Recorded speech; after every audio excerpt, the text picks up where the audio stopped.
Here we go, guys, another beginner guide and mastery guide to a gun in Battlefield 2042. This next one up is another assault rifle. I promise that I'm going to do another gun next time. I think it might be a shotgun to give myself a bit of a challenge, but this time it's going to be the AK24. It's the most satisfying assault rifle to use in my opinion in the game. I think it has one of the better sound designs in all of Battlefield. It works really well at medium to long range and makes it extremely fun and easy to use. Even though the 650 RPM is on the lower scale of the RPMs for assault rifles and guns in the game, it is still deadly at close quarters when used correctly, which is aiming for the head and absolutely not missing. The RPM makes it incredibly accurate though at close range, so missing is pretty difficult. SMGs will almost always win in CQC, but if you get headshots off first, it really makes it a very strong choice for all situations. It is the only gun that, in my opinion, works very well with just a red dot sight and nothing more. Usually when I do these gun guides, I have a TV 2 times or something like that on the scope as well, but I really found this gun works good with just a regular red dot sight. So first off, we're going to start with the damage info with the standard issue bullets. I use the extended magazine. Obviously, I'm going to go into that a little later.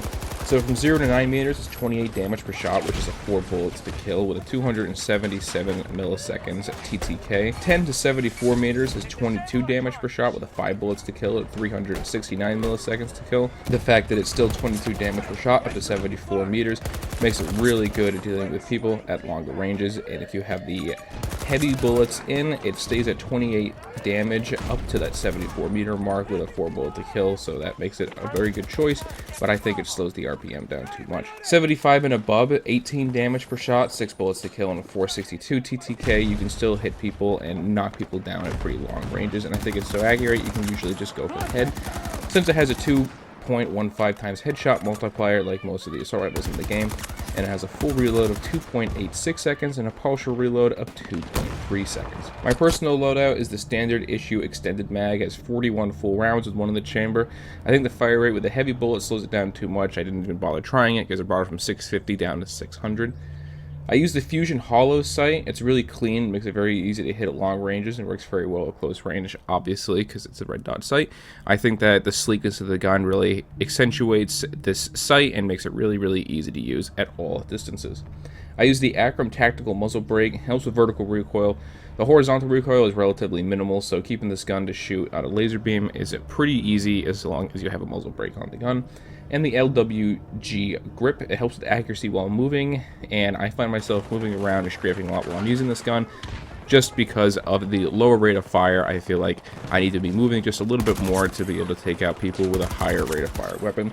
I found myself dying to the M5A3 quite a bit as of late. That gun has a very high rate of fire, it's very accurate, but I think that this gun is much easier to use when it comes to dealing headshots. With the extended mag and the high damage at longer ranges, the AK-24 is a multi-kill machine. The 41 bullet magazine of this gun is begging to be used to mow down groups and clear rooms. I used it mainly on Rush. I found that it works really, really well in Rush with a companion of Dozer. So that's just a quick overview of the gun. I really, really enjoy this. It's the fastest I have mastered a gun in Battlefield, and I know I've said this about some of the other guns, but I think this is my favorite. The RM68 is just a little overpowered, I think. I don't really like how it is designed in general. The M5A3 is fun to use, but I think kind of boring. The AK-12, I think, is just a fun gun overall to use. So what do you guys think of the Season 5 coming out for Battlefield 2042 and the new Giants of Corellia map that has been leaked? I know there has been some new vault weapons that are leaking as well. How many seasons do you think Battlefield will get up to, or do you think they'll just cancel it after 5 like they've speculated that they will? But I want to say thank you so much for stopping by. Leave a like and subscribe if you liked the comment or found it interesting at all, and leave down in the comments below another loadout you would want me to use if you want to give me a real challenge to try to give me something crazy to use. This is Scrape Town. Thanks for stopping by, and have a good one.